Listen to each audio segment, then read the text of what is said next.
किसान भाइयों नमस्कार। स्वागत है आप सभी का आपके अपने YouTube चैनल धाकड़ एग्रीकल्चर में। किसान भाइयों, इस वीडियो के अंदर हम बात करने वाले हैं गर्मियों के दिनों में की जाने वाली सोयाबीन की खेती के बारे में।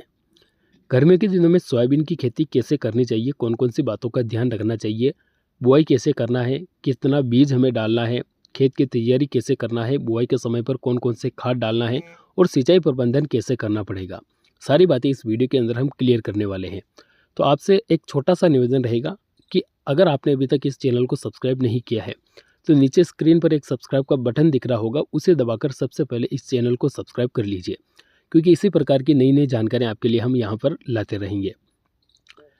किसान भाइयों, अगर बात करें गर्मियों के दिनों में सोयाबीन की खेती के बारे में, तो जब हमारे खेत खाली होते हैं, चाहे हमने सरसों की फसल लगा रखी है या फिर लहसुन, प्याज या फिर कोई अन्य फसल लगा रखी है, तो उनकी जब हम हार्वेस्टिंग करते हैं, कटाई करते हैं, तो उसके बाद खेत खाली हो जाते हैं। तो कुछ ऐसे किसान भाई होते हैं जो सब्जी वर्गीय फसलें लगाते हैं, कुछ ऐसे किसान होते हैं जो सोयाबीन की फसल लगाते हैं। तो सोयाबीन की फसल गर्मियों के दिनों के लिए सबसे बेस्ट फसल मानी जाती है, क्योंकि यह कम समय में पककर तैयार हो जाती है और उस समय पर सोयाबीन का भाव भी अच्छा रहता है, जिस वजह से किसान इससे अच्छा पैसा कमा सकते हैं। तो अब बिना किसी देरी के बात करते हैं कि हमें किस प्रकार से इसकी बुआई करनी चाहिए और कौन कौन सी बातों का ध्यान रखना चाहिए। सबसे पहले हम बात करेंगे खेत की तैयारी के बारे में। किसान भाइयों, जब आपका खेत खाली होता है तो उसके बाद में आप अपने खेत में 2 से 3 ट्रॉली प्रति एकड़ की दर से गोबर की खाद डाल दीजिए और उसको अपने पूरे खेत में बिखेर दीजिए। गोबर की खाद को खेत में बिखेरने के बाद आप 2 से 3 अच्छी तरीके से गहरी अकाई जुताई अपने खेत की कर दीजिए, ताकि जो खाद आपने डाला है वो अच्छी तरीके से मिट्टी के अंदर मिल जाए। गोबर की खाद डालने के बाद किसान भाइयों, आप बीज चयन कर लीजिए, क्योंकि गर्मी के दिनों में जो आप वैरायटी लगाते हैं उस पर भी आपको ध्यान देना चाहिए। गर्मी के दिनों में आप एक तो 95-60 वैरायटी लगा सकते हैं। इसके अलावा जो 20-34 वैरायटी है, JS 20-34, उसको भी आप लगा सकते हैं, या फिर KDS 726 वैरायटी भी आप लगा सकते हैं। मेरे हिसाब से आप JS 20-34 वैरायटी लगाइए, अच्छा रहेगा, क्योंकि यह गर्मी के दिनों में लगभग 90 दिन के अंदर पककर तैयार हो जाती है। तो आप JS 20-34 वैरायटी गर्मियों के दिन में लगा सकते हैं। इसके अलावा किसान भाइयों, बीज दर की बात करें तो गर्मी के दिनों में 4 से 5 किलोग्राम बीज हमें ज़्यादा ही डालना पड़ता है, क्योंकि इस टाइम पर गर्मी काफ़ी ज़्यादा पड़ती है, तो जर्मिनेशन में थोड़ी बहुत समस्या आ सकती है। इसलिए प्रति एकड़ सीड रेट की बात करें तो आप लगभग 45 किलोग्राम प्रति एकड़ की दर से बीज दर रखकर आप बुआई कर दीजिए।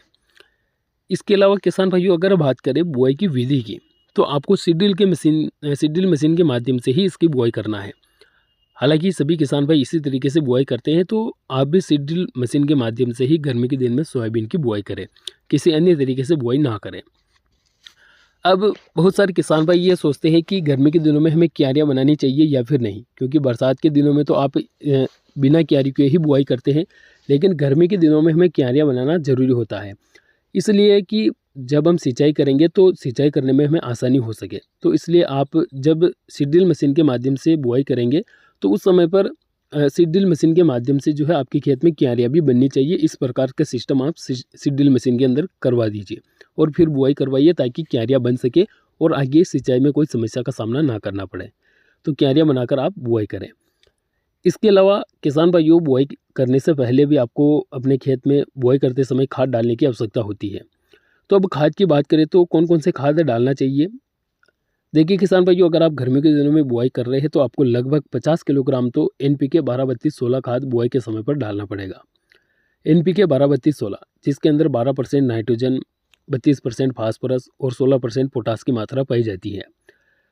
अगर आप DAP यानी कि जो काला खाद आता है उसको डालने की सोच रहे हैं तो आप DAP खाद ना डालें, क्योंकि NPK 12-32-16 के अंदर नाइट्रोजन, फास्फोरस, पोटास तीनों चीज़ें मिल रही हैं और DAP के अंदर केवल नाइट्रोजन और फास्फोरस दोनों चीज़ें ही मिलती हैं। तो आप NPK 12-32-16 खाद डालें, जिसके अंदर नाइट्रोजन, फास्फोरस, पोटास तीनों चीज़ें मिल जाती हैं। हालांकि यह थोड़ा महंगा जरूर होता है, लेकिन यह सोयाबीन की फसल के लिए अच्छा रहेगा। तो आप 50 किलोग्राम बुआई के समय पर यह खाद डाल दीजिए।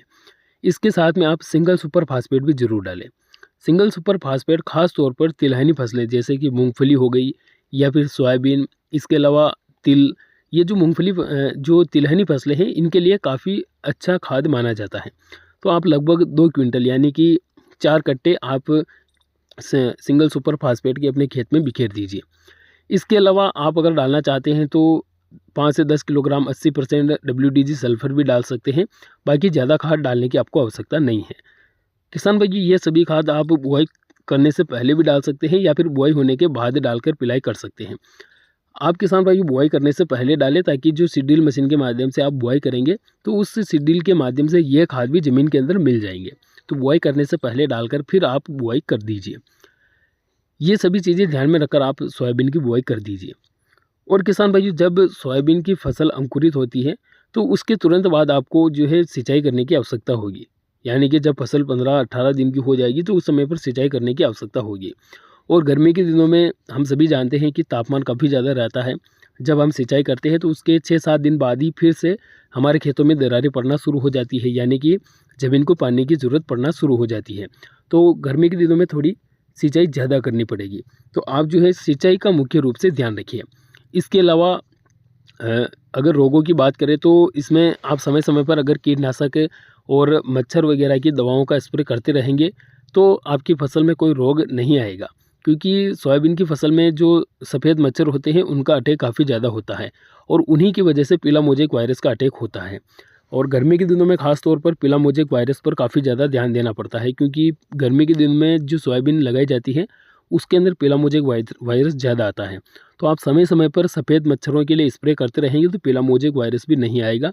और आप इसके अंदर ज़्यादा खाद वगैरह ना डालें, क्योंकि सोयाबीन की फसल को इतने ज़्यादा खाद की आवश्यकता नहीं होती है।